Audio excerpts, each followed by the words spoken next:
All right. Welcome back to another installment of Giant More Interviews. I'm your host, Josh, aka Maybe I should wait for a little bit more people to come in. Nah. Yeah, we're going to dive into the intro and let's get started. Welcome back to another installment of Jam More Interviews. I'm your host, Josh, aka Jammo, and today I have an amazing guest for you guys today.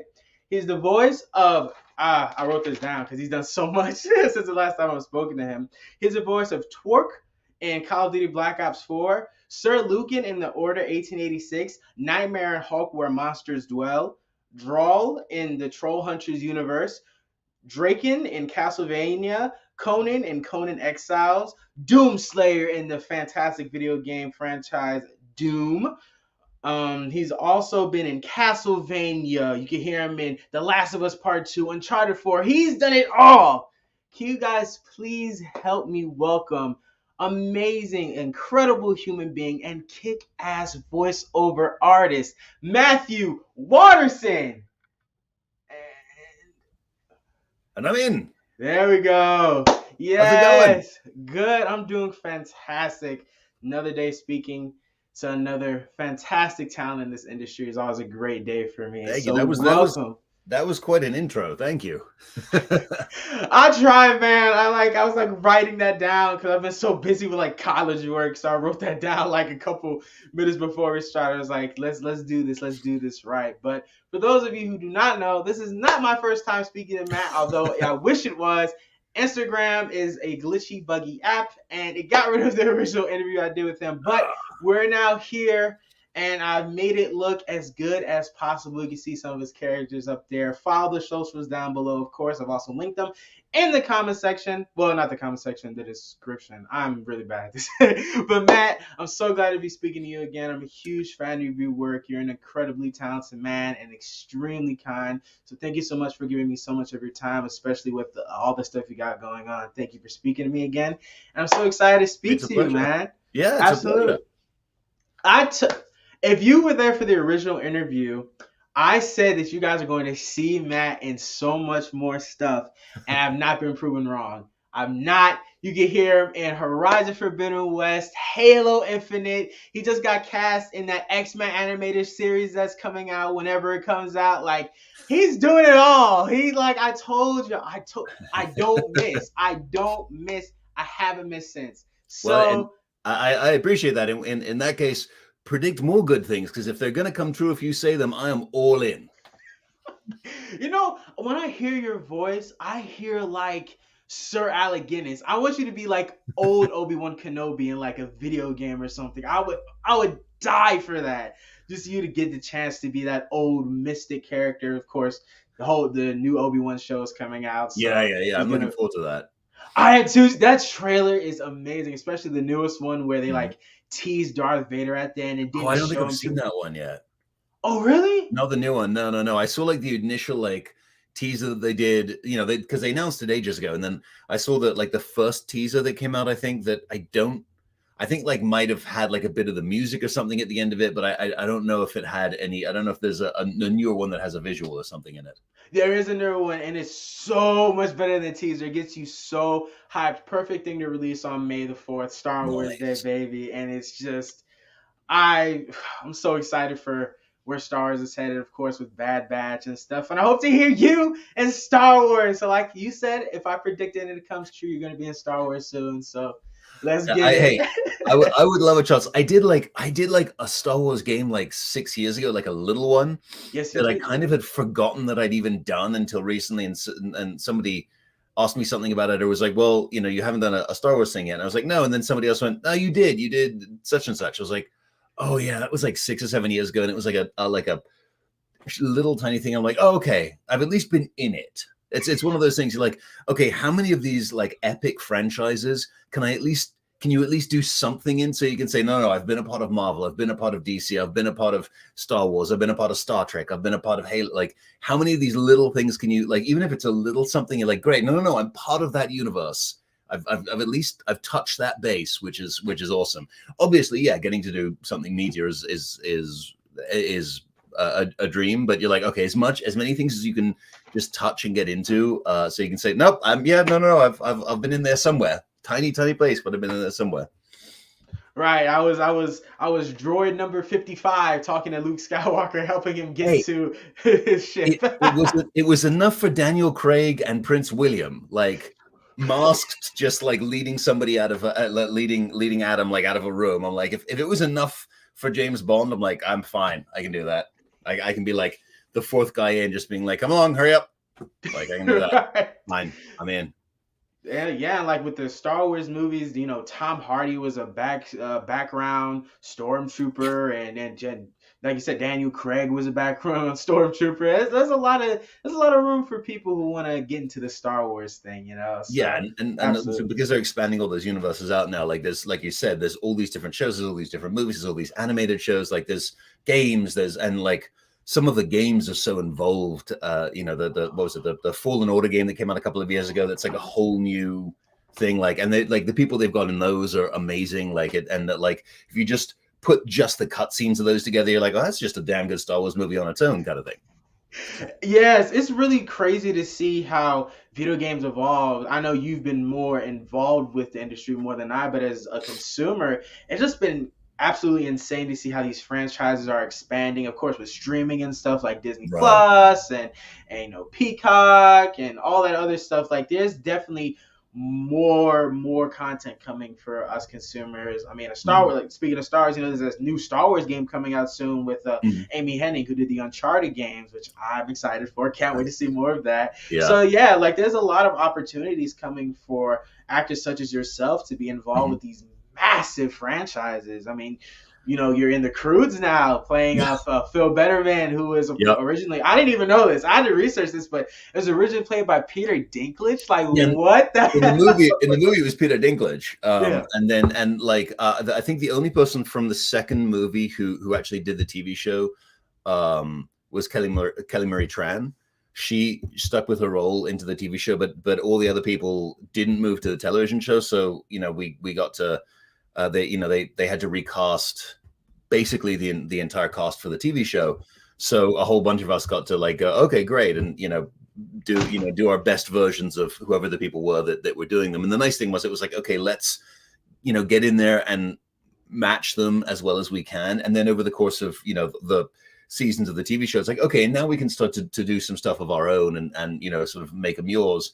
And it was funny, it's that interesting thing, if it's a TV show that is pulled out of a film franchise, where you're like, okay, well, and we usually don't know this as the actors in it, but for the producers or the writers, a lot of the time they're kind of given okay, this is where this movie ends. The next movie that we don't even know whether is happening, nobody knows, because they're all like, it's going to be 5 years away, and who knows what like the economy is going to be or anything like that. They're like, but we think we might go here. So this is kind of where your TV show has to take place, in the space in between those. And so you're kind of going, okay, well, what can we do? How can we play with it? They're like, you can do X, Y, and Z, but maybe you can't go there, because we're going to need to do X in the movie. And if you do Y beforehand, that totally bones us. So there's all these fun things of like going, cool, okay, what are we doing and what do we get to do? And how do we then say, okay, within the sandbox that we've been given, how are the producers and the writers going to find ways to play and have fun? And with the Croods has been a lot of fun, because it's a lot different than a lot of the stuff I've done. Like, a lot of the stuff I've done is darker, more violent, more adult leaning, and I mean, Croods is arguably violent, but it's slapstick. It's violence directed at Like Tom and Jerry. Yeah. We always joke that a couple of us, especially, but me and one other guy in particular, spend probably half of our sessions just screaming, because our characters are just getting thrown off of things, run over, hit, smashed, dropped, thrown, kicked, punched. And so we just spend the majority of the time reacting to these incredibly brutal things, but it's all like broad comedy, which is a blast. It's like, this is a lot of fun to do, because it's different from a lot, it's Phil Betterman is a very different character from Conan or the Doom, the Doomsmith. Like, these are very different, very, very different people. So it's been a lot of fun to do that one, because it's like, oh, this is very different, and I get to do a whole different kind of stuff. And now there is, DreamWorks has what has to be an incredibly copious library of me screaming in response to everything. At this point, every single time something comes up, they're like, well, we're going to capture the screen. We're 99% sure we have some version of this already somewhere, but it's easier just to catch it and to collect it and then to try and track through and find it. But yeah, that one's been a lot of fun because like taking over something from Peter Dinklage is awesome. And then there's a part of me that's like, I hope there's another movie because I then want to see. There's a part of me that's like, I want to see what happens in the next movie because I'm like, and in my head, and I'm never gonna know if this happens in my head. Like they do another movie and he comes back and he walks in like, okay, you're gonna have to do this, this, and this. And he goes, why? He goes, oh, because the guy who did the TV show for a few seasons did that, and so then now that's part of the canon. He's like, I don't want to do that. It's kind of there. And I just have this sort of fantasy of Peter Dinklage going, I don't know who that guy is, but if I ever find him, I'm gonna beat the crap out of him because I would not have done that. So yeah, that kind of stuff is a lot of fun.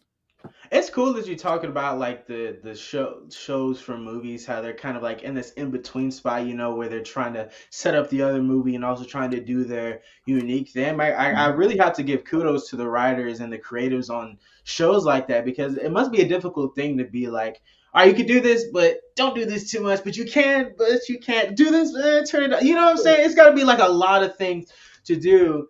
And it's just huge kudos to people who do stuff like that. Like that's really amazing too. Yeah, the sort of showrunners on that, Mark and Todd, are amazing. And like I think a lot of the time in those situations, like that starts up with the studio sort of saying these are kind of where we're going and this is kind of where we want you to stay. And then after, a short while they go, oh, cool, everybody's on the same page. We trust you guys, just go and do it.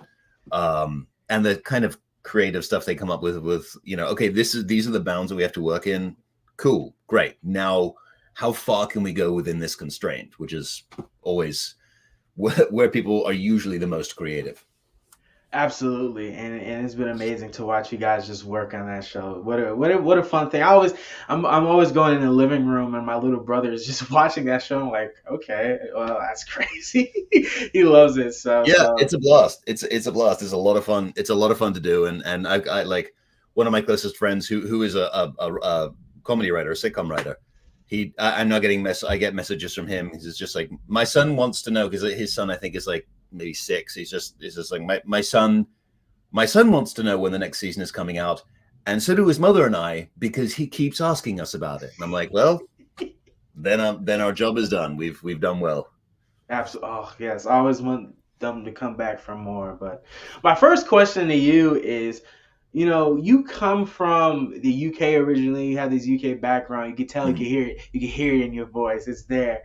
And, you moved from there and you moved here, of course, to the US, to the States. And I was wondering, not a lot of people have asked this, and I'm going to be the first. Right. But how would you say your influence from the UK and the United States has helped you in your pursuit in the acting world? So the first thing that comes to mind is my agent, who's also a very close friend of mine, who I knew before we started working together. And then she kind of stole me from where I was, because she was like, I don't usually steal clients, but I would prefer if you were with me, and you shouldn't be there. At one point a few years ago, we were talking about something or other, and she said to me, what your advantage, and this wasn't as much in character stuff like animation or video games, but as a whole, she said, your advantage is that you're English, but you're not that English, because I'm half American, half English. And she said, so what happens is, your accent works really well in the States because it sounds sort of English and a little bit foreign, but also familiar and kind of, fancy, but it doesn't sound like you're talking down to us, because it's not like, it doesn't sound like it's the royal family going, oh, hello, and what is it that you do? You're a plumber. What is that? You do what? Oh, that sounds awful. No, I don't do that. Like, it doesn't sound like I'm talking down to people. It's like, no, that sounds like kind of like refined, but like not like you're going to be a dick. And so like the fact that I was like born in the States, and then when I was a kid, we moved back to England, and then I came back here for university and went back there for drama school. And because I sort of ping-ponged back and forth, the way that I speak naturally is really a mix of the two. And it kind of comes in and out depending on who I'm talking to a lot of the time. But that initially, like, usually whenever you start in voiceover, the first stuff you end up doing is commercial, because there is the most of it, and they don't really care what you've done before. It's like, well, do you sound right? Okay, then you can sell shampoo. And so Heard it pays well too. yeah, and it can pay great. Like, it's funny. Even in the time that I've been doing it, though, like things that used to be union, and so like national commercials that paid really well, now they're like these multi-billion-dollar corporations are going, right, well, if that was union, that would be like, over the course of 3 years, you'd get like $15,000 in residuals, $20,000 in residuals. We're gonna do a non-union buyout for $1,100. So like commercials are starting to not be as lucrative as they used to be, which is a pity, because that used to be how people survived. So people are having to find other ways to do it now, but commercials are usually your way in. And for me, it turned out that the fact that my accent was kind of English, but not that English, apparently, according to, to the people who helped me work, was really useful, because it meant that I could, especially to advertisers, it was an appealing sound. And so most of the first stuff that I got, like anybody, is commercial. And so by doing that and starting to get into that, like, I think that where it really helped me, one of the places, and first and foremost, where it really helped me, was just sort of getting going and starting to get work and starting to book stuff, so that everybody kind of felt like, oh, okay, this person is working, they are competent, we can trust them to start sending them to other things and hiring them for other things. Oh wow. Yeah, that's a really interesting to know that you ping ponged around from place to place, because I've only moved once, and that's from one state to the next. Like it's not that big move from New York to Georgia. Is like, well, I mean that is a world of difference. I mean, was it New York City? Yeah, I lived in Queens, Jamaica, Queens, New York. I was in Astoria for a little while. So yeah, like that Astoria, like Jamaica, Queens down to. Are you in Atlanta? Or are you? I'm in Atlanta now. Yeah, I'm in Atlanta now. Yeah, so you're still going city to city, and Atlanta's a big city, but it's still, New York to like Boston or Chicago. You're like, okay, those are different cities, but they're still like, big sort of metropolitan cities. Like when you go to like one of the biggest cities, but that is in the South, that's a different feel. Boy, do I have some stories, but that's for another day. This is about you. But yeah, you've been doing this for so long and have been continue to churn out great stuff. What has been the most rewarding experience about working in the entertainment industry? It's funny. My parents worked in entertainment, but my parents were not in the creative aspect of it. They're in the production aspect of it. And so my mother was, when she was working, was an AD, and my father was a production executive. So he ran a company that made a whole bunch of shows, Soap, Benson, Golden Girls, Beauty and the Beast, John Larroquette Show, Herman's Head, Nurses, Blossom, all these sorts of things. So my parents had a good understanding of the industry, and so I had a pretty good understanding from them. So like when I just said, I think I'm going to do this, my parents were able to say, whatever you want to do, we're going to support you.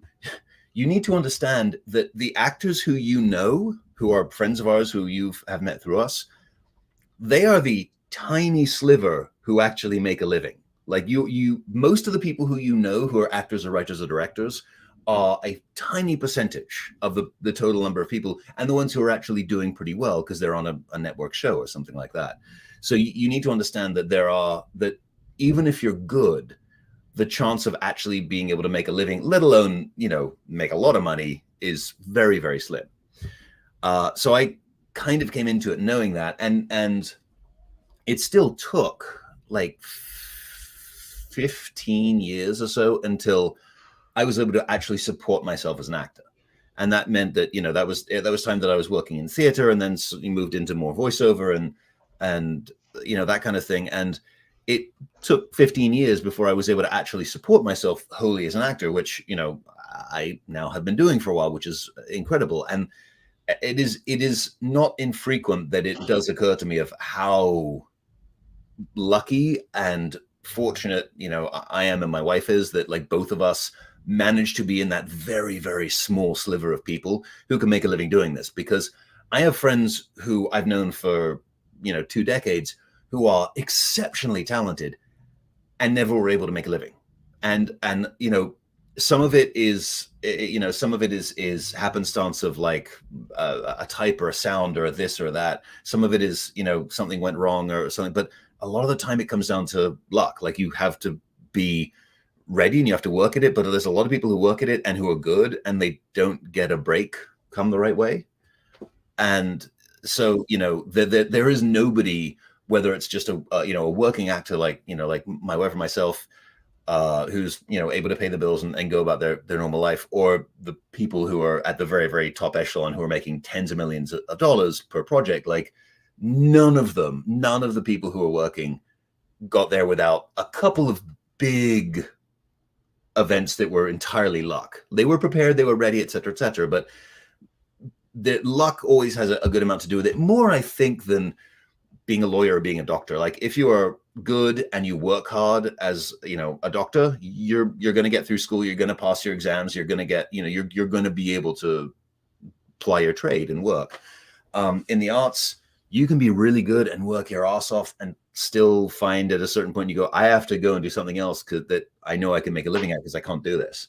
So having found myself in the position where I'm actually able to make a living as an actor and have a family and stuff that we're like, well, hopefully all the work doesn't dry up in the next year, but it seems to be going okay. So we think we're going to be all right to, make sure the kids have a roof over their head, clothes on their backs and food. Like that's really, that's just amazing. And I hope I'm never in a position where I'm like, no, it's because I'm awesome. That's why. And all of you who are not successful is because you're not awesome like me. Like, every now you don't run into those people much, but every now and then you will run into someone and you're like, you are not as good as you think you are, but you're way luckier than you think you are. Who was I talking? They were like somewhere out there. There's someone that could sing better than the biggest artist right now, but Yeah. they just. It really does come down to who you know too. Like luck Sure. and who you know can help a bunch as well. Yeah, absolutely.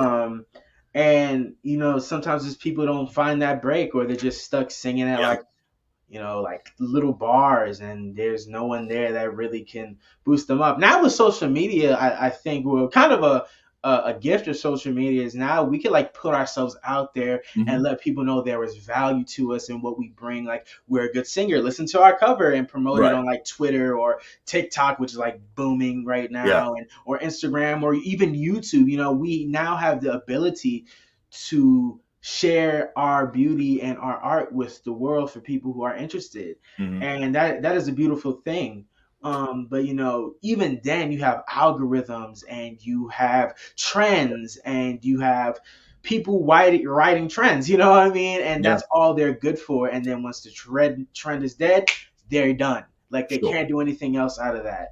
And it really does come down to what you're saying, like luck and being prepared at the right time. I think I was listening to an interview with D. Bradley Baker, and he said, always be prepared. Always be prepared. And for life and just in general, always just be prepared for what's to come. And I thought that was a beautiful message for all actors out there, just for people in life. He said it's also for life too. Just be prepared, So I thought that there's a lot of truth to that statement. Yeah, I mean, like I mentioned briefly, when I got to New York after school, I was lucky. Like I had representation, and I had representation for voiceover. I had representation for doing voice work with a pretty big agency, and they would send me out, and they were lovely and they were great. But a friend of mine from university, who I was back in touch with, and we were hanging out, and she had become a voiceover agent at an agency that I hadn't heard of because it was just voiceover. And after a certain point, like I said, she was like, how much you like going out? And I told her, and I said, they just sent me out for English stuff, so about this much. And she went, there's more than that, and we don't have an English voice in your age range. So if you're not signed, if they're just submitting you, like, are you interested in letting us submit you? And I said, yeah, sure. And she brought me into the agency without telling them that we knew each other outside of anything. She just sort of brought me in. And it turned out, unbeknownst to me, because I was totally ignorant of it at the time, that the agency that she was with was a huge agency in voiceover. Like it was just voiceover, and it's one of the powerful voiceover agencies. And I fortunately booked something pretty quickly, and I got along well with the other agents there, and they liked me. But that was because she and I happened to go to the same university at the same time. And one of her best friends was also one of my best friends, who was like, hey, you guys kind of knew each other in college, but you're now both in New York, so you should get together and have a drink because you're going to get along. And they were right. If, you know, I was already lucky. I already had voiceover representation with a big agency, but it was a big agency that did everything. And so like they would send me out, but not that much. If I hadn't, you know, if she hadn't brought me into Atlas, where I still am, I probably wouldn't have a voiceover career, or I wouldn't have the career I have, because it was in, you know, that they specialized in voiceover, and it happened that they just liked me. Like the people who I was working with at that agency were, the agents were younger, and we just got along better, and we had a similar sense of humor, which meant that like they liked talking to me. And so a lot of my career is probably because of the person who I knew at 20 at university, who then we didn't run into each other again for another 7 years, when another mutual friend was like, hey, you guys are both in New York, you should, you know, get together and hang out because you'll get along. Like that. Yes, I was able to book stuff once I got sent out, but that was luck. And that was, you know, where she and I both decided to go to university when we were 17.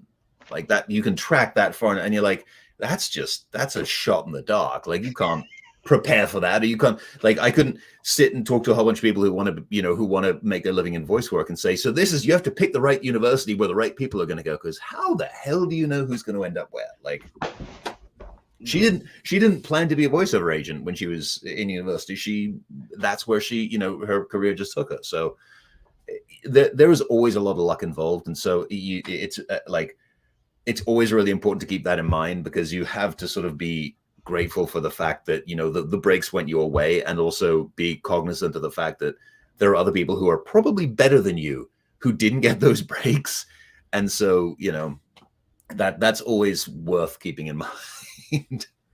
There's some people like D can do stuff that nobody can do. So D might be in a little different, like there are a couple of people who can do things you're like, I don't know if there is anybody who can do what you can do. So it might have been that you could have been born in a cave and you still would have ended up here. But you know, for the majority of the rest of us, it's like there's probably somebody who sounds like I do who can do what I do better than I can. They just didn't get the right break at the right time. When you are auditioning, you're like auditioning against like some of the biggest voiceover talents in the world, like Nolan North, Fred Tatasciore, Steve Bloom, Robert Akijat, like these just like legends, Rob Paulson, like these just legends who have cemented their foot on to the voiceover industry or just the acting landscape in general. I mean, these are icons who really deliver the goods. Like they get paid the big bucks to do things that a lot of people can't do, like making creature noises or doing a specific vocal trade. You know, it's a lot to consider, and that's why I don't. When rejection happens, because rejection is gonna happen regardless. Like in life and acting, it'll just happen. But you know, one thing that I would say to any actors listening to this is just, you know, you just weren't right. And I know that's like, what was Nolan North saying? I was listening to him talking about it. He was like, it's not that you were bad, it's just that you weren't the right fit. You know what I mean? Yeah. I think I'm saying it right. I don't know. I'm bad at quoting stuff, but he said it like that. Yeah. When I was in New York, when I was doing theater, there was a couple of casting offices that every now and then would call me in to be a reader for auditions for things. And there was one office that had me in a bunch to be a reader for a bunch of, you know, Broadway shows and things. And I remember, I think 3 or 4 auditions for different shows. They were looking for, you know, a guy in his 20s and a certain type. And Adam Driver came in. And this was right after he got out of school. And like every single time he came in, it was just like, Jesus, that guy is good and fascinating. Like he did things in auditions. Like it would be the character is this, and most people who come in, and some are good and some are bad, but even the really good ones are like, no, I'm doing the character, you know, that is written on page as it makes sense. And there's always differences, but for different people. And Adam is just a different human being, and he didn't try and make himself what, you know, the normal interpretation of the character would be. He'd go, this is what I am. I look like this. I sound like this. This is how I am. I'm going to make this work in me. And every single time he walked out, and I think he booked 2 of those shows that were Broadway, but every single time he came in and walked out of the room, and all the casting people and directors and producers of the room just went, wow. And a couple of times they were like, he is not right for this at all, but wow, he is amazing and he's fascinating. And like, you know, so I think there was 4 sets of auditions that I remember him coming in for. And I think he booked 2 of them out of the 4. And I don't know him, so I don't know this, but like, for all I know, that the other 2, he was like, what did I do wrong? He might not have, but you know, a normal person or most people might have been like, I must have not done that well. No, he did amazing in all of them. Every single time he walked out of a room, everybody just went, that guy is incredible. And a couple of them, they're like, he's incredible. The thing that he is doesn't work for this, but he's incredible. And like, that was really instructive to me. And there were a couple of people like that, but that was really instructive to me because I was just like, because he's so unique, just a human, that it stood out to me of being like, yeah, you can walk in and blow people away. And you know that every single person in the rooms that didn't hire him were like, okay, the second I have something that he would work in, I'm going to put him in it because he's fascinating. But, you know, not everything is right for everybody. Absolutely, and just keep going, working on the grind and working on your craft, like watching videos on stuff or reading websites like these. I want to be a voice actor. Like there are resources out there.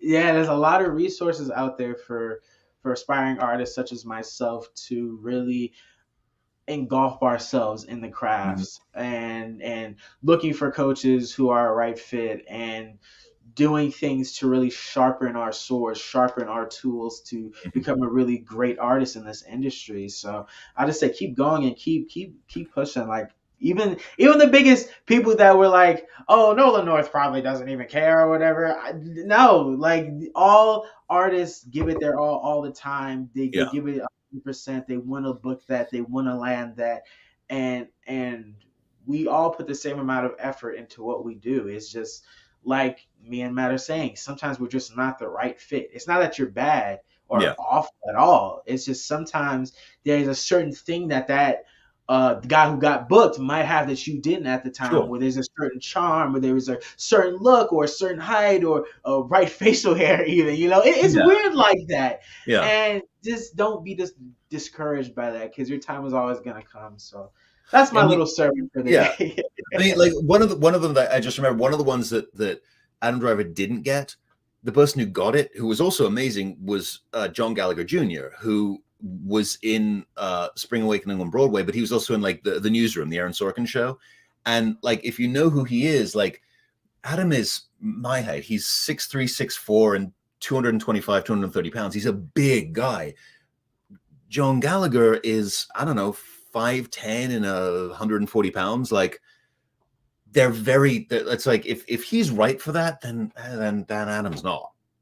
And it's not that either is better or worse than the other. They're both amazing at what they do. But like if that's the right person for this role, especially around the rest of the cast that's in there, like there's nothing.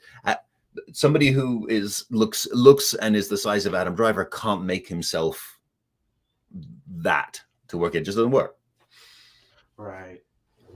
You know, I wanted to go more into just how, you know, on top of being a full-time artist, you're a full-time parent, man. And congratulations to that. That's an amazing feat to start a family and to just be able to do that. I know you must be tired as hell all the time.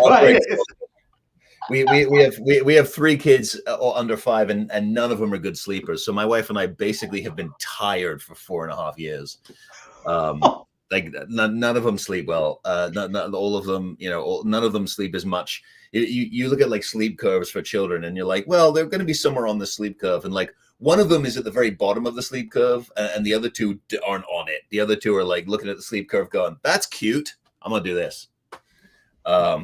So it is amazing and exhausting, and so we're like, okay, where eventually the amount of sleep they need is going to match the amount of sleep they get, and then they're, you know, everything is going to sort of smooth out. But at the moment, just do it. So yeah, there's a lot of my wife and I being like, okay, you have which sessions and I have which sessions today.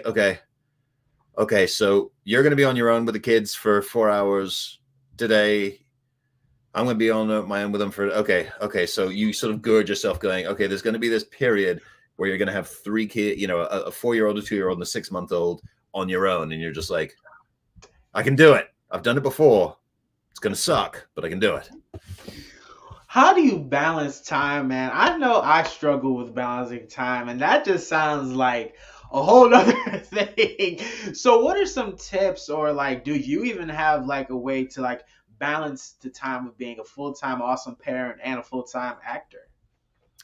Honestly, it's really hard. I thought that I was busy in my life before we had kids, and now I'm like, why did I not do more?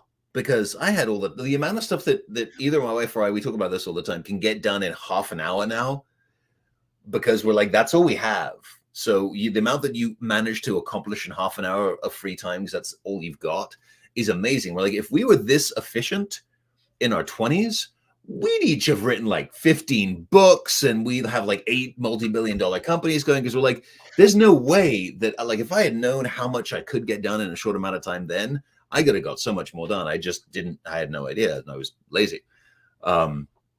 It's honestly, it's like the time management thing is really difficult. Like, we're frequently, you know, working and handling, our family and daily life stuff until the kids are all in bed asleep, which is usually not, they usually don't finish complaining about going to bed and actually fall asleep until 8:30 or 9, at which point we both have to do all of our auditions, because the auditions come in at the end of the day for the most part. So they're coming in between like 4:35 to 7 o'clock. And, there are days when we'll both sort of check our emails, and we have to sort of remind ourselves that we're really lucky that we have 15 auditions tonight, because that's insane. That's so, like, that is 15, like the chance for 15 jobs, which is really fortunate, because both of us get to audition for a bunch of different stuff, which means that we have a lot of opportunities to get work. But when it's already 9 o'clock and we both need to get into the studio to record, and we each have, an hour and a half or 2 hours of work to do, and so we're not going to be done until midnight, and we're going to be up again at 5:30 or 6, like, at a certain point, you're like, you just have to do it. And you sometimes have to prioritize and go, like, in our case, it'll be like, okay, we're doing all the animation ones, we're doing all the video game ones, we're doing, some of these little ones or these non-union ones we'll bleep at the end. And if we can get to them, we can. And if we're too tired and we're not going to sound right, because that's the other thing. You don't want to be like, no, I'm going to get to it, I'm going to do it. And you record it, and it's like, all right, if you really like McDonald's, you should buy this. I don't know, eat the food and shut up. Like, it doesn't help us if we record a bad sounding audition because we're exhausted and it's 11:30 at night, and send it into an office, because then they're like, oh, this person sounds terrible. So you have to you have to, at a certain point, know when to step back and say, I'm not going to be able to do this as well as, not even necessarily your best, but as I can't do this well enough that I can be proud of, or that I can feel confident of standing behind. So you have to just go, okay, I'm going to have to let this opportunity go, because it's not worth sending in bad content, sending in, a bad submission. More power to both of you guys. That's what I find myself a lot, is where I'm just like doing college work, and then I want to play guitar, and then I want to work on like looking at voiceover classes, and sometimes I have a schedule. I need to stop because that schedule's not working at all. Because sometimes I get distracted, or sometimes my mom wants to go to the store, and it's just like, it'll knock you out. And it'll just be like, what the heck? So I try to maybe have like a to-do list, because sometimes it's just like, holy crap, because there's only so much you could do in a day, So yeah. I think that makes sense. Like, have a plan and stick to it as long as you can, but know that it's probably at a certain point going to go to hell in a handbasket, and be like, okay, when it goes sideways, that's fine. You just know it's going to happen. And so when it does go sideways, go like, no, I knew this was going to happen. So now I'm just going to, figure it out as it comes. Ride the wave. Yeah, exactly. I like to say it. I want to go more into your awesome voiceover career. I was looking at your IMDb, same thing. But the first game you ever did was this awesome RPG, Smite. And I played that with my friends. I remember I need to stop doing this. My friends are always like, Josh, we'll get this game, get Destiny 2, get Battlefield, and I get it. Then we like play it for a week and we never play it again. I'm so sick of them doing it. They had to stop doing that. One of my friends guilt tripped me into buying Destiny 2. He was like, Josh, do this. I did this, and this. And I'm like, all right, cool. I buy it. And he's like, hey, so I didn't buy the game. I did that so you could get it, so I could get it. I was like, whatever. But I remember, guess what? You're not playing it. It's my game. It's like, right. You can come over and watch me play it. That's it. Right. Just sit there and stare. It's a movie. Watch the movie. Log on to Twitch and watch me. Watch me. Right. You can comment in the things. I don't want to hear you. But what do you remember about doing Smite, and how did that game come on your radar? Well, actually, it's funny. Like, Smite wasn't actually the first game I did. I think that one of the things about IMDb is that certain games that have been out for a long time, like they're listed in the year that they were released, but Smite is constantly adding content. So I think I only did the Smite. I think I did the Smite thing like 5 or 6 years ago. I think so. Like there's stuff that comes up, like stuff like that I've done on World of Warcraft. Like World of Warcraft has been out for ages, but it had already been out for years the time I first did something on it. But I've done stuff on it, but they're like credited as, well, it came out in 2015. I'm like, well, yeah, but I didn't do anything on it until 2018 or 2019.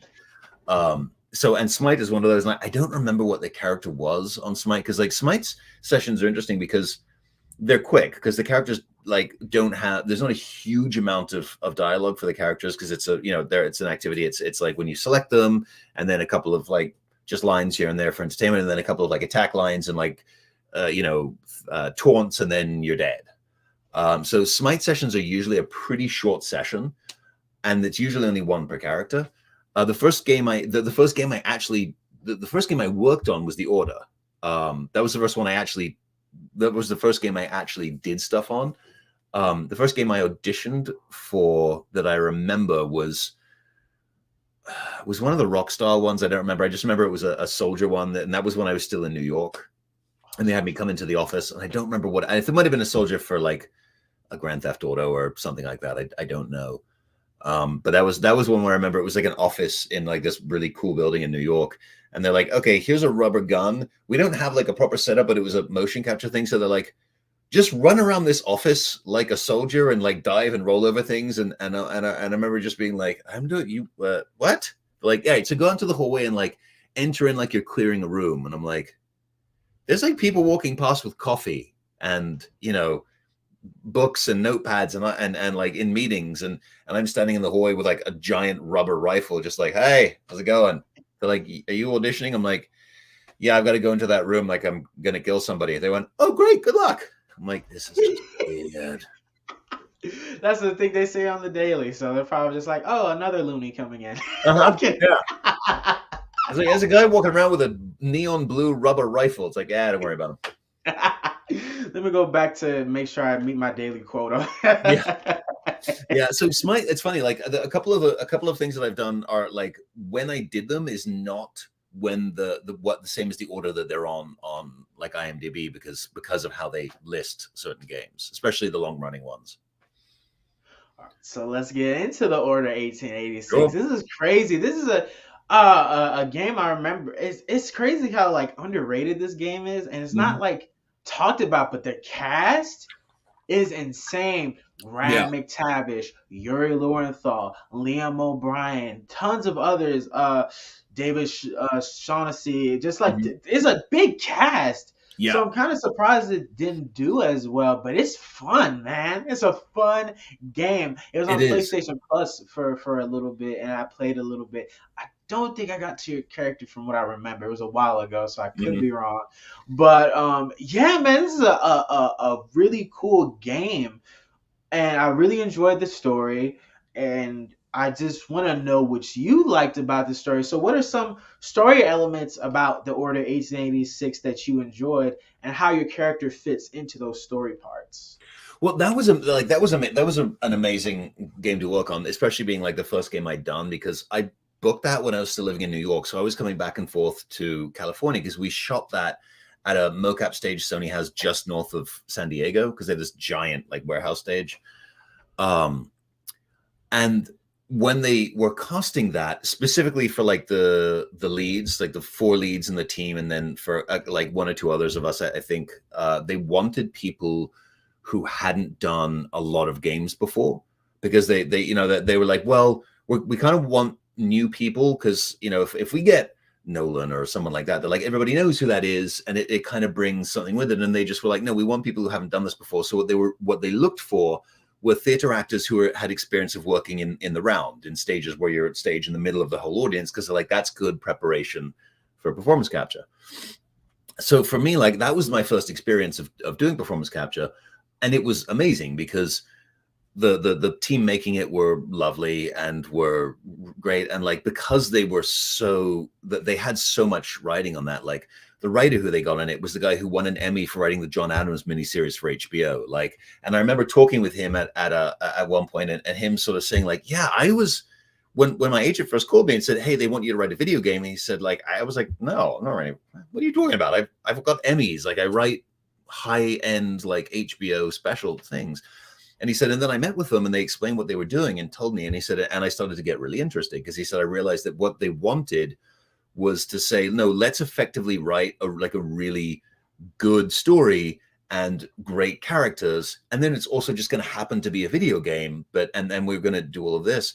And then, you know, and I remember when we were making it, Rue, who was making the game and who owned the company Ready at Dawn, was saying, you know, his company's aim was they were trying to make 2 things. One, the most visually amazing game, because this was right when the PS4 was coming out. And so that game was supposed, like, one of the intentions of that game, I remember both from Ready at Dawn and from Sony, was we want people to switch up and to buy a PS4 from the PS3. So we want a game that visually is so stunning that people are like, no, you have to get a PS4, because in order to see this game and see what we've created, you need a PS4. So part of the purpose of that game was it has to be visually amazing enough that it would get people, you know, to go, all right, I'll pony up the $400-500 to get a PS4. And then what the other part of it that they wanted to do was, because it was sort of their first big game on a console like that, was that they decided that they wanted to create their own game engine, as opposed to using like the Unreal Engine or one of the existing ones. They went, no, we want to create one from scratch so that it can do everything we want to do. And like, we're going to build it. And then, you know, when we do the sequels, we can keep adding to it, and it's going to be our own thing, and it's going to play differently, and it's going to play exactly right for this. And I hadn't played games much at that point. And my understanding of it when it came out was that like what they had done, like visually, was so staggering. And I think they kind of, the reason why the game might not have got the love that it deserved was that the story was amazing, that the people in it were amazing, the visuals were amazing, and people were used to the games that were based on engines that were on their 5th, 6th, 7th, 10th generation. So they were really refined and had all of these mechanics in it. And the Order was still in its 1st or 2nd generation in terms of the game engine. So they're like, well, at the moment, this is not a multiplayer one, because we're putting everything into the single player. And so there was this or that. And so people, you know, and that's kind of an internal thing, that if you're a gamer, like, you're like, I just want the game to be fun, man. I don't care about the developer, this or that. I want the game to be fun. And so it was, I think that one of the reasons it didn't get the love it wanted is because people were like, well, we can't play it as a group. You know, we can't all pick one of the different 4 people and play it. But in terms of making it, it was amazing to do. And I was talking about this with my wife recently. Like, I remember one of the nights, because we were at a hotel down in San Diego to do it, because we were out of town. One of the nights we were in the bar at the hotel, and one of the guys, my character ends up being like the main bad guy. So I was down there a lot, and a guy who I hadn't seen much before, and I were chatting who was one of the other cast members, were chatting in the sort of the hotel bar, and he said, well, I'm going to buy you a drink. And I went, no, let me buy you a drink. He's like, it's okay, it's fine. And I remember in my head, I'm like, well, now I feel bad. This guy's only down here for a day or so, and it's my first game, but like I'm like the main bad guy in this. It was Yuri. So it was Yuri Lowenthal, who I knew who he was. Yuri, who I've been working with. I didn't know who Yuri was in the voiceover world, and so I was like, I didn't realize how big a role he had in the game. I was just like, I feel bad. Like I felt like it was one of the leads of a film was letting like, you know, somebody who had like 2 or 3 days of work on the film buy him a drink. I'm like, and I was like, oh no, I just didn't know. I did not know who I was talking to. Fortunately, like I didn't make an ass out of myself, and Yuri is one of the nicest people in the world. And but like that was like I was so new to the entire world at that point. Like I met and loved Yuri, and I loved Liam, and I loved, you know, David and all these people. I didn't know who any of them were in terms of the voiceover world or the gaming world or any of that kind of stuff, which probably helped because there was no like, oh shit, that's so and so. It was just like, oh, this guy's cool, I like him. Oh, she's cool, I like her. And then afterwards, you know, over the next year, I went, oh, yeah, they really know what they're doing. Okay, cool. But yeah, unfortunately, Yuri is you know, one of the nicest people in the world, and so is Liam, and so is, yeah, all those people. It's one of the great things is that I have not run into many, if any, I can think of people in the voiceover industry who are not absolutely lovely. Like as a whole, like the business is just full of, whether it's actors or directors or writers or devs or anything, everybody is lovely. Yeah, from I've spoken to Yuri. It's very such a nice and kind-hearted person, and it's just like you're right. Like a lot of voiceover people are just the nicest, man. And I just love talking to you guys because you guys are so nice and so willing. And it's like a lot of times when you speak to like musicians or Mhm. like on camera people, sometimes they're just like this I can't describe. It's like this air. It's like this air of like kind of like arrogance in a Mhm. sense because it's like with voiceover people it's like you guys could do so much and be like multiple different characters at a time, and it's like with on camera it's like that's their face, Mhm. this is them. And with musicians, I mean, that's your music, like this, Sure. that's you. And I guess that's why there's that level of arrogance, but it just sucks, man. It's awful. It's uncomfortable. I hate being in those situations. I Yeah. feel like I can't crack a joke. I just feel so stiff. I will never forget this one interview I did where I was trying to like joke and he wasn't going for it. He Wasn't was just having it. like, yes. I was like, am I doing something wrong? Do I need to? I was like, what's going on? I was so scared because he Yeah. was just so like, yeah.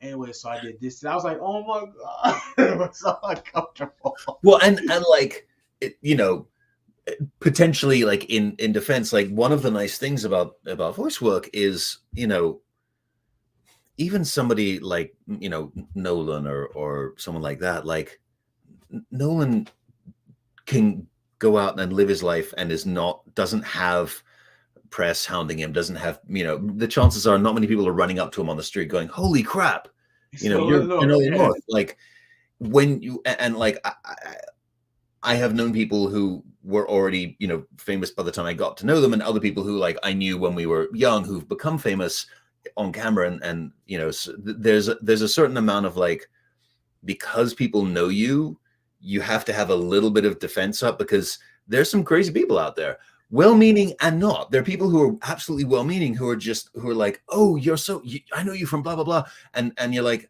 this is great, I really appreciate you. I'm here with my family doing a thing. I can give you like 2 minutes. I can't talk to you for half an hour. And like sometimes people are just dicks, but a lot of the time, like a lot of the time, and I've seen this with friends of mine who've become recognizable. Like you'll be talking to them and doing something, and then all of a sudden you're in public, and somebody comes up, and what you're talking about kind of goes up, and they're pleasant, but there's a distance because they're just like, I've got into trouble in the past by being overly friendly. I can't get into that again, and that sucks. Like that's an unfortunate side effect of sometimes being successful in an area which is more recognizable. Makes sense. Yeah, I know that there's a lot of rules and things that even us as fans will not really get or understand. Stuff like that. Like I didn't know anime voice actors can't dress up as their characters that they voice. Like, or I think that's a voice actor thing. Like you can't dress up as the characters you voice or something like that. I don't think that's Maybe. for. Yeah, Yeah, I think it's just for anime voice actors. But like stuff like that is like tiny bits like that sure. I you don't really know about. So there's a lot that goes into to being sort of a bigger personality. that we don't see. Yeah. So I completely get it. But to go more into to oh okay. To go more into the video game thing, you know, you've been Mhm. a part of the Order 1886, but a massive franchise you've been in, Call of Duty. Yeah. And of course, you know, everyone knows you guys Torque from Black Ops 4, but a character that I didn't know you played was T in Call of Duty Infinite Warfare. It was this Yeah. astronaut character that not too many people talk about. What do you remember about playing T or just your experience on Infinite Warfare in general? Uh, it's funny that I kind of fortunately I don't get asked about T that much because that's the opening scene of the game. That's like it's those three like special operate like space special operators, whatever they are like being dropped onto a planet and they're trying to do a thing and they like almost get the thing they're supposed to get and then they get caught and Kit Harington's main bad guy and his enforcer who was played by Conor McGregor like catch them and kill them and that kicks off the thing. And so when we were shooting it, it was there was three of us and it was funny. We shot it, and then the director and the writer at Taylor and Brian like showed us like, yeah, we already shot. We already went to London and shot Kit Harington stuff, and we shot his like sergeant here, and they played us just the movement of it, like the wireframe, and two of us are like, that guy moves interestingly, and they're like, do you know who it is? And we're like, he moves really uniquely, like specifically, and they're like, yeah, it's Conor McGregor. I'm like, that's what it is. Okay, he moves. It was like we're like, well, when was that? And Brian, who was the writer of it and a role was like, oh, we recorded that a few weeks ago. I did that. I wanted to meet him, so I was the guy whose head he stood on in the capture to do it because I don't remember if it was me or one of the other guys who he like comes up and kneels down on his head and basically curb stomps him to kill him.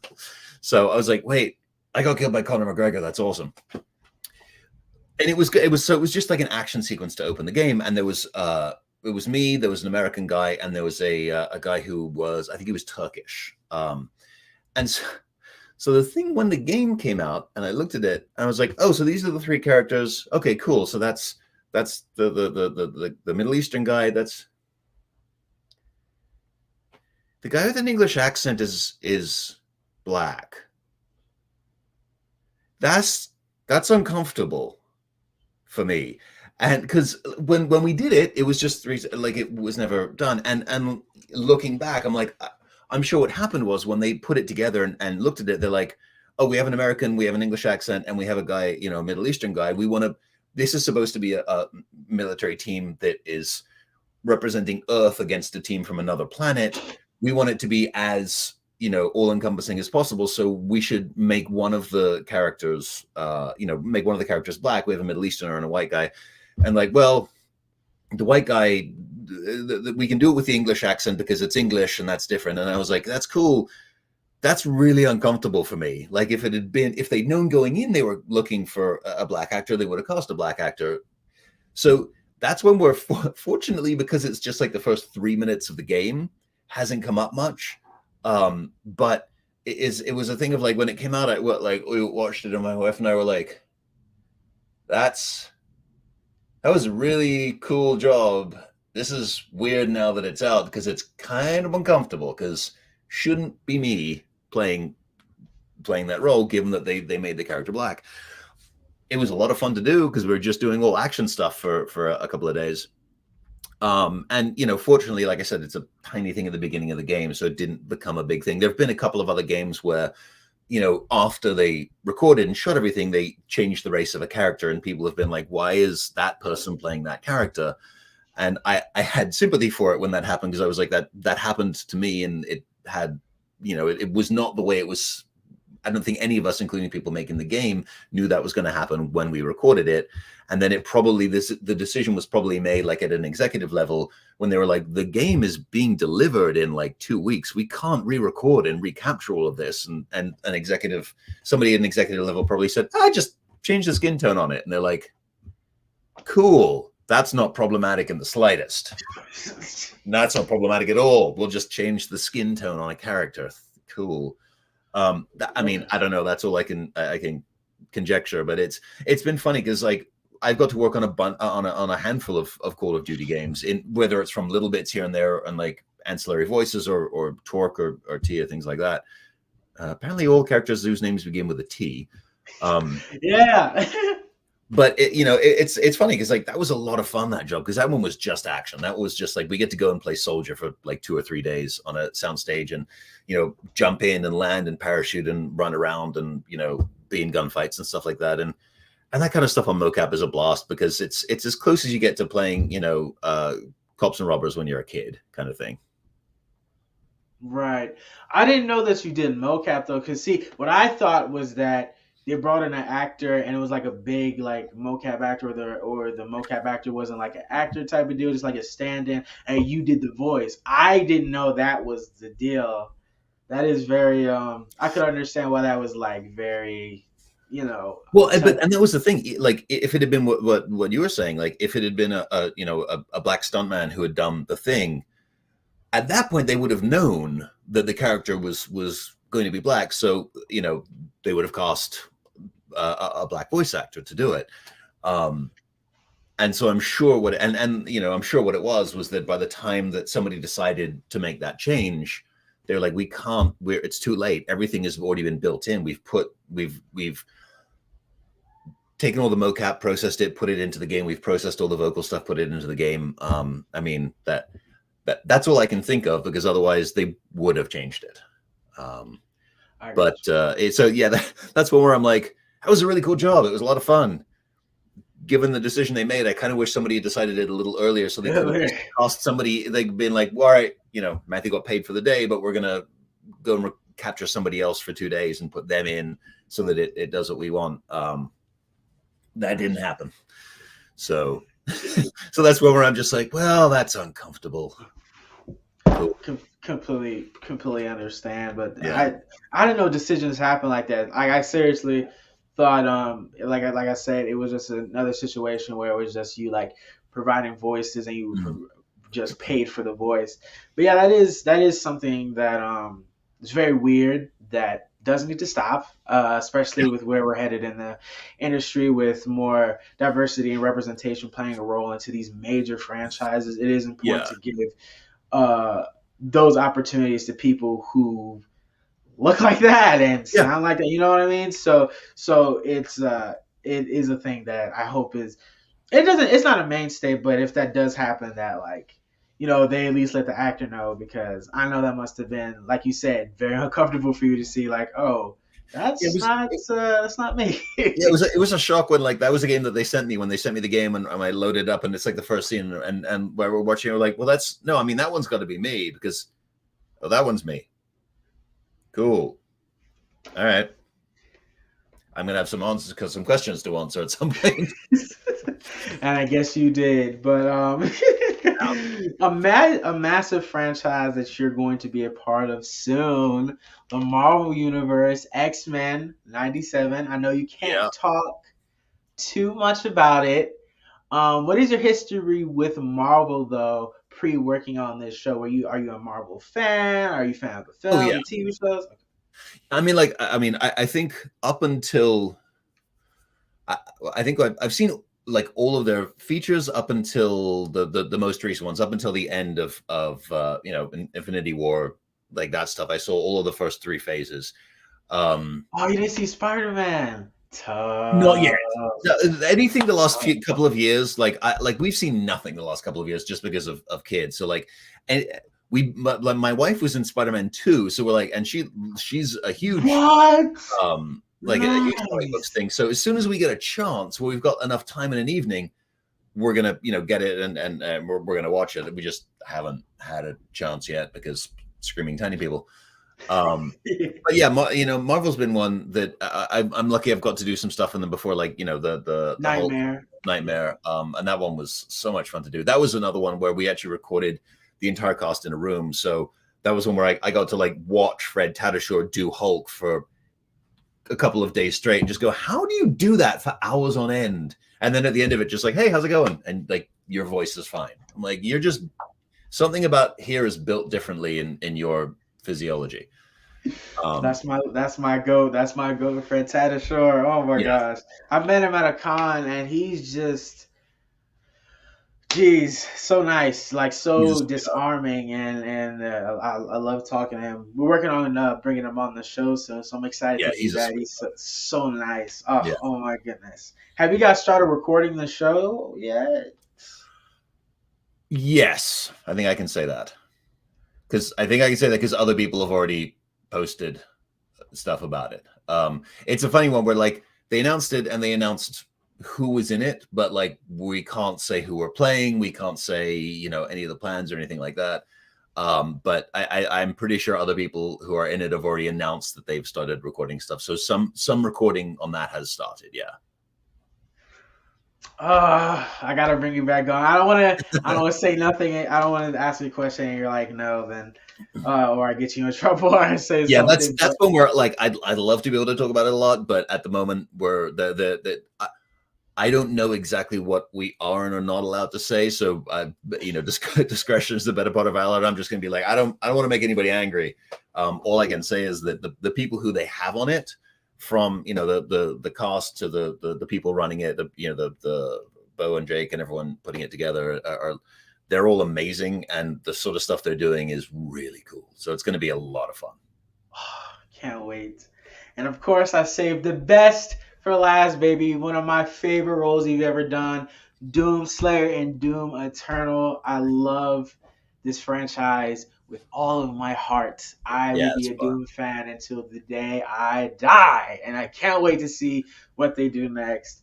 Um, but this is not the first time you've worked with Bethesda. Of course, you've done Fallout 4 as Mhm. Virgil. How would you describe your experience with Bethesda as a company? I I have I have enjoyed it. I've had no issues or anything with it. Fallout was a game I did pretty soon after I came to LA, and I didn't really know much about the franchise. And I remember, you know, when I was in the sessions, kind of like asking what it was. And I think they, for the first session, I think they're like, well, we can't tell you what it is yet. And I think the second session, they were able to tell me what it is. And I went, cool. In my head, I'm like, I don't know what that is, but okay. It's 4. So clearly it's been successful. There's been 3 before it. Um, and so, you know that was fun. It was you know that was a really fun character to get into play with. And then with Doom, it was one where I didn't really know what it was until kind of like midway through the session, because like it was one where it was being done under the game was being done under a working title, under you know, and everything was NDA'd.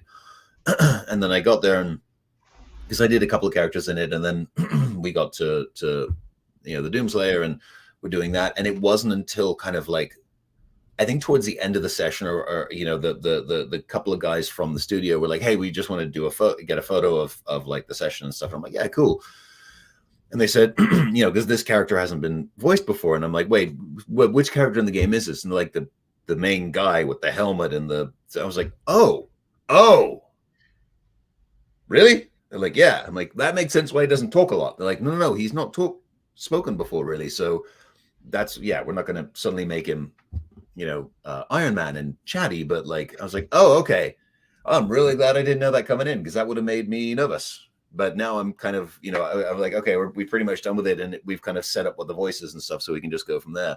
So that was really cool to be like, oh, awesome. And they're like, yeah, this is going to be this, you know, new reboot of it kind of thing, and we're going to give him a voice for the first time and all this other stuff. And so that was really fun to both to do and to get to play that voice and play that character. And then also that was one where it was really fun to just kind of know it was coming out and being like, all right, I've got this game that's coming out that hopefully it was one where it's like, I have a game coming out that is going to be really cool, and some people are going to love and some people are going to hate me. And that's fine. But it's kind of okay when you know, like, no, those people are going to hate me in this because it's not what they wanted, or it's not what they expected, or they thought it should be this or that, or they thought it shouldn't have a voice. When you know that's going to happen, it's fine, and they can kind of be fun. It's like, oh, I can't wait to hear like the funniest things that people come up with as to why, you know, they don't like what you did. But yeah, that one was a lot of fun, just to both to do, and then to sort of like wait with anticipation and be like, this is going to be really cool when it comes out. Yeah, and that has been the pinnacle of my experience just playing Doom when because it came out during when COVID hit, like when people were inside. I Yeah, remember I bought the game off of Amazon and I got like the skin for my PlayStation controller and just let my anger loose on the old joysticks and killing yeah, demons and stabbing them in the head because I was just like, why are we still in the yeah, house? I still can't believe we're still in this though. I mean, like 2 years and we're still yeah. It's still not gone. it's like geez, but it looks like it's starting to calm down a little bit, but with stuff happening it goes up and down. It's a whole Yeah, mess. And have you ever thought about doing conventions? That was one thing I was gonna ask because I don't think you've like yeah. done a ton of them. Okay, I've I done. need you to come out to Georgia, man, to Yeah, take you out and say what's up and get a signature on my yeah, yeah, yeah. No, I've done. I did like one a few years ago that I only did because they actually wanted my wife for Wonder Woman, and she was like, and they're like, well, but you get to bring a plus one to so that you're not on your own. She's like, well, I'll bring my husband, and he's done some stuff if you want. They're like, I mean, we're bringing him anyway, and it's only one hotel room, so yeah, sure, you can have a table. Um, but that's kind of been it. But yeah, like conventions would be awesome. Like, and one of the things about about a lot of this stuff in the last couple of years is that like a lot of them are things that probably are going to be things that create some demand at conventions of the Doom stuff is probably going to create some demand and some of the other stuff is the Marvel stuff is probably going to do that, and there's some stuff coming that we're like that I'm like, oh, okay, cool. Like this is probably stuff where it's going to be like, no, it's worth, conventions are worth it. It makes sense. And we'd love to do them. Like they're a blast. Like I said, my wife has done a lot more of them than I have, and it's yeah, they'd be a lot of fun to do. And I'm looking forward to, as things start to open back up again and as stuff starts to come out, hopefully people starting to go like, yeah, you can come and do a thing. I'm like, yeah, I would love to go to a lot of these things. Come to Atlanta, Georgia. I will show you everywhere on I mean, my Aladdin stuff. I will show you the world. I'll show you Atlanta's a Atlanta. big city. I got to imagine, like, if I do get to start doing them, I can't fathom that there's not going to be a big one in Atlanta that I get a chance to do. So There are fingers crossed. tons of big ones. There's Yeah. one happening the week of my birthday. MomoCon, Fred Tatasciore, Phil Uh-huh. Lamar, Corey Payton's gonna be there. I think Ross Marquand is gonna be there. Mhm. There's a ton of people coming as Dragon Con. Those are the two big ones, MomoCon and Yeah, Dragon Dragon Con. Con, I know. There Yeah. you go. Yeah, those are the Yeah, two no, big ones. if I get the chance to do them, if people are if the conventions ask me, I'd love to. Like I did one virtually a little while ago just because there was one in Missouri. They're like, we're virtual this year. I was like, cool. I'm happy to do it. And it was it was fun and they were great. But hopefully as stuff starts to go back to happening in in real life, there's a demand or at least some kind of interest in having me at stuff because I'd love to do them. Y'all hear that? Y'all beg them. Y'all go to every convention and let them know that Matthew Waterson would love to be there and bring him to the South. But I was kind of while I was researching more to find some things to talk about Doom Eternal with, some things you haven't been asked before. I was actually kind of pissed off at this detail. I was pretty pissed off. Now, a lot of people might not notice this, but I noticed this. You Okay. did not come back as the Doomslayer for the DLC Ancient Gods Part 1. That was No, someone else. His name was Jason. I think it was like Jason Kelly, I think was his name. that I'm sounds sure right. I'm sure he's a phenomenal talent, but I was very pissed off that it wasn't you because like you had already done this, and I'm a Right. huge fan, and I'm like, what the fuck? Don't do this because I hate when voice actors get replaced. I Yeah. cannot stand it. I know it happens in the industry, but I hate Yeah. it. What happened? Like, why did you not come back? Did they not ask you? Were you busy? So What happened? no. So what? It's funny. Like as I mentioned, like I done a few characters in the game. I didn't just do Doomslayer, and I haven't played the DLC. My understanding is like I think we actually recorded it, and then I think it was a thing of like they came back and they were like, so the problem that we're having is that some of the stuff like the Doomslayer interacts with one of the other characters that you voice, and the guys at the studio were like, we don't want you doing both, and the other role is a bigger role. It's more lines, and so they're like, so it's quicker to re-record somebody else, and like, and we like you as that one, so we're going to keep you as that one, and we're going to have somebody else do the Doomslayer, and which it was a thing of like, and everybody was very, very kind and very sort of careful with me and sort of breaking the news to me. And it was a thing of like, at first I was like, oh, damn. And then I went, wait a minute. I already did the job. So they already paid me for doing the DLC and they just didn't use that. So I was like, I got paid for a job. I still got to be the first voice of it. So that's, that's done. Like they're not going back and retroactively changing it. It's just the DLC. I still am in it because I'm doing this other character, this other stuff that was actually more content. So I was like, all right, and it was kind of like what you said, like it happens. I have replaced other people before, so it's there's a certain thing of like it happens both ways. Would it have been cool to keep doing it? Sure. Has it but it was strangely, which kind of surprised me. It was one where I was able to be like, oh, I understand the logic behind it, and it was like, that kind of sucks, but also, yeah, I still got to be the first one, so cool. You're always going to be my Doomslayer, Matt. You're always going to be the original. So it doesn't matter. And it was a funny thing. Like, my next thought was like, whoever they've got replacing me, who I'm like, again, like I haven't heard it because I haven't played it, but I'm sure he's really, really good. I was like, and that poor SOB is going to have the same thing. So like the same way that there was people who really like what I did and other people who are like, he sucks. Why did they choose him? He didn't sound right. I'm like, this poor SOB is going to have some people going, he's great. And other people going like, I hate him. I like the last guy better. It's like, I was like at least I didn't have anybody for them to be like, well, why did they get rid of so-and-so? This guy sucks in comparison to him. There are people going, well, they should have got so-and-so instead, but there was no like pre-existing one. I'm like, this poor guy is going to have people going like, why him? We like the last guy. And, and then other people going like, we hated the last guy. He's much better. So I was like, that guy's going to get his own share of crap from people. It's a tough road to hoe either way. Right. And to just speak about DLC and like adding on more content, what do you like about what Bethesda has accomplished with the Doom universe thus far? For a game that has been around literally since I was in boarding school at 15, to be able, like in the last few years, to kind of reboot, reinvent it, and it was one of the first first-person shooter kind of games, like it and like Wolfenstein.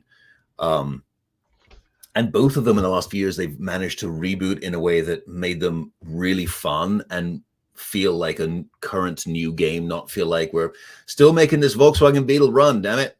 Like there's something about going like, no, this is like a legendary game. We're going to sit down and figure out, like, let's make it fresh and new and fun now with all of this infinitely more powerful apparatus that we have at our disposal. That's fascinating. Like, that's an amazing thing to be able to do, to say we can just like $6 Million Man it, like we can make it better, faster, stronger.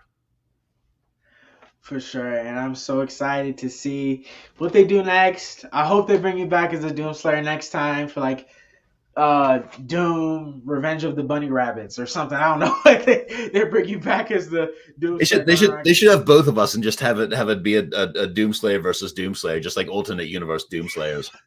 The multiverse is a big thing now with movies like Doctor Strange, which is great, and Everything Everywhere All at Once and stuff like that. So, hey, what's wrong with the Doom multiverse, Yeah. But now I want to transition to the fun part of my interviews called Weird and Wacky. It's where you have 1 minute to answer a series of weird and random questions. Oh, okay. No one's gone to the record of 15 questions. I don't think I did this with you the first time, did I? I don't remember, but let's give it a whirl. All right. If you did, hopefully I can beat what I got last time. And if not, then I don't have to beat what I got last time, so it doesn't matter what I do. All right. All right, I'm about to start the timer in 3, 2, 1. Favorite movie growing up? Goonies. Favorite brand of shoes? Timberland. A song word that you spell out that no matter how many times you spell it out, it just will never look right. Aluminium. Favorite color? Purple. Favorite dessert? Ice cream. Food that you will literally throw up if you ever eat again? Haggis. Do you get sick a lot? No. What video game franchise would you like to be a part of? Uh, I would say The Last of Us, but I've been in it. But I would like to be a big role in The Last of Us. Would you rather be a bee or a dog? Dog. Do you know how to swim? Yes. Your fear that you have. Don't like snakes. Favorite sport? Rugby. Show that you watched a lot growing up. Sesame Street. Favorite actor? Oh, Stephen Root, but okay. Oh, 15! You were one away, Matt! So close. So close. But don't worry, like I said, when the X-Men show comes on, I'm gonna be bringing you back on a lot. You're gonna do a lot of great things in this world. I'm That so sounds excited. Yeah, man. But yeah, once I can talk about that, I'd love to come back on and talk about it. Oh, I'm a big X-Men fan too, so I'm gonna just be nerding out. You're finna see like this different version of me, like, oh, he knows this, this, or this. Like, I love the X-Men, so Yeah. it's gonna be a nerd fest. I would love. I'm gonna once we can talk about that one. I'm looking forward to it. Absolutely. My final question to you is, and before I ask this question, I just like to say it's just been such a joy. It's always a pleasure getting to talk to you, Matt. You just have such a bubbly personality, and I just love getting to speak to you whenever I get to, of course, with your busy schedule. But absolutely.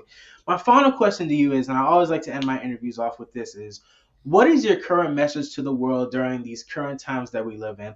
Obviously, we're living through a lot of things right now. We're hearing about abortions getting, the Roe v. Wade getting taken away. Mm-hmm. We're living in Corona. Laws are being changed around the world. There are wars going on still with Russia and Ukraine. I'm sending all my love and prayers to everyone involved in that situation. What would you say to people during these kind of chaotic times that we find ourselves in? I don't know what I would have to say that is of too much use. I don't know. I always found growing up that the people who had the hardest time being included were the weird ones, and so I think taking a moment to actually listen, I guess probably just like listen to other people as opposed to immediately jumping into like, well, you think this, so I hate you. Yes, just usually they, not always, sometimes people have no good reasons for being assholes, but usually if you're like, well, I don't like what you think is horrendous and you're wrong and an evil person, you're like, something might happen to them that is why they think that, and it might be the case of like, I don't agree with you, but I understand why you think that. I think you're wrong. But okay, like there are some people who just want to invade nations and kill everybody because they're like, I want that land. My largest country in the world is not big enough.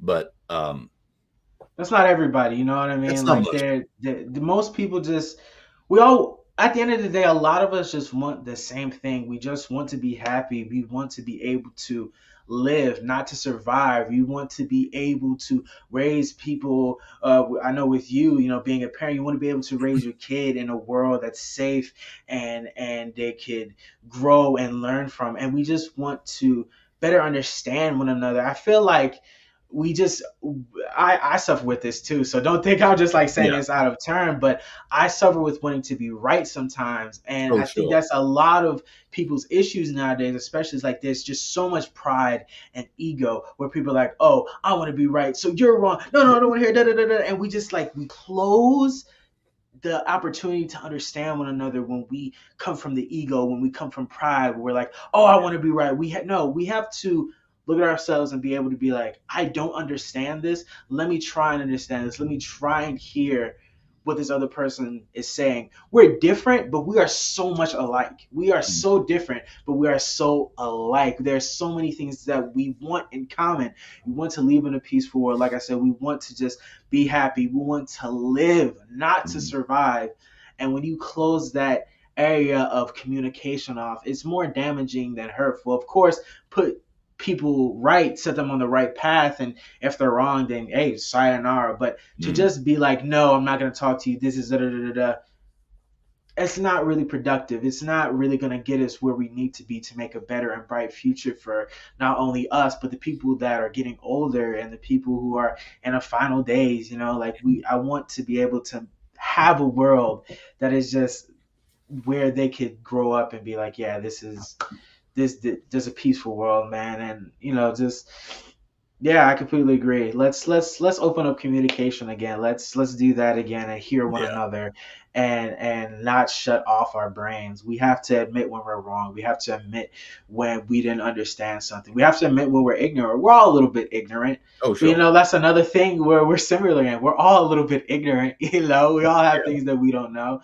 and let's embrace the unknown and understand that and accept that and move better to a brighter future. So that's from both of us, me and Matt, our little sage wisdom to end this off on. Matt, is there anything you want to plug or promote before we head off? I'm trying to think of what is coming out that I'm allowed to talk about. There's like we talked about at the beginning. The Crudes is a second season just came out. There's more to come. Yeah, there's it's that weird thing in what I do, and that half the time I can't talk about a lot of it until it comes out. When X-Men comes out, and I think next year, by all means, watch that. That's I think all I can say about that at the moment, which is frustrating. It also saves me from saying something silly, but yeah, like that's going to be really cool. But yeah, there's a lot of good stuff out there at the moment. For any video game fans, Matt was just in the recent Horizon Forbidden Right. game. He was Horizon how, Forbidden West. yes. How do you say that character's name again? It starts with a G. I don't remember. I think I say it Grudda. I know I'm saying that Gruda? all the way wrong. Yeah, I say Yeah. it like that, but I think it was Gruda. I think it was Gruda, and I think Gruda Arius or Arius, and I remember the third one. There's another one in there. Yeah. yeah. So get on that. He was also on Halo Infinite as this smart ass Marine. So if you guys see Right. a little snarky little Marine, that's Yeah. There's Matt somebody right who's there. complaining about being a Marine. That's me. Yeah. That's him. So go ahead, get those games, watch the shows he's in, follow him on the socials. Like I said, socials are linked there. It's also on the screen for you to go follow him at.